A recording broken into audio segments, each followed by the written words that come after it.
2021 Kadiri Studio. Yeah man. Yatuwadar wana dashi awriya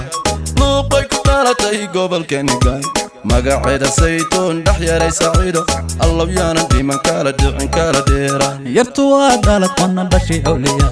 luqay ku dhalatay gobolkeena gaado magaceeda saytuun dhaxyaray saciido allah yaana diiman kala dhicin kala dheeraan Yatuwadar wana dollarariya wago soo dhalaal qiimada u roon midabkeedu waa diin ma arrin dhalal xiga dhaban xalliyo una dheelitiran adahunoy mawla kugu dhali hidda dhowra dhaqan xeersha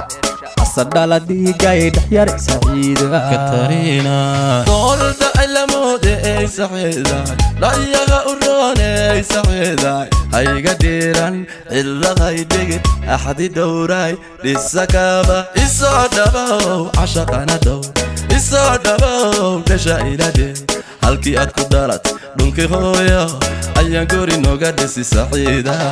dhaban xalliyo una dheelitiran adahunoy rabbi kugu dhali hidda dhowra dhaqan xeersha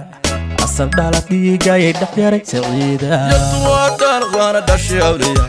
luqay ku dhalatay gobolkeena gaay magaceeda saytuun dhaxyaray saciido allah yaana dhiman kala dhicin kala dheeraan Yatuwadar wana dashi awriya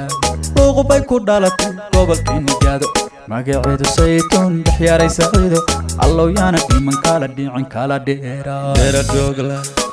joglay dera joglay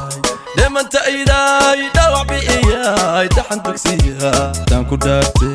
nafta aanu dhiibay dashi awliyay yaana kala dhumin yaana kala dhici yaana kala dhixin yaana kala dhiman yaana kala dheeraan dhaxyaray saciida Katarina dhan kaston ka eegaba dhammaystiranay joogo dheeray tima dheeray saciiday inan degna dugsi degna u badi dhashaan qaraariyo habeen ku riyooda haysin dhurwa ha iloogin cadowga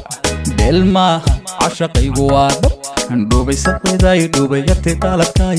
idhib gacantaada idhib andhukaade dhaban xalliyo una dheelitiran adahunoy rabbi ku dhaali hidda dhowra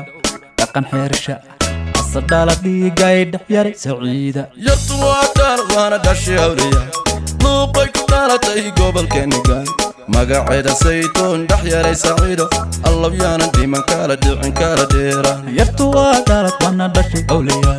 luqay ku dhalatay gobolkeena gaado magaceeda saytuun dhaxyaray saciido allah yaana dhiman kala dhicin kala dheeraan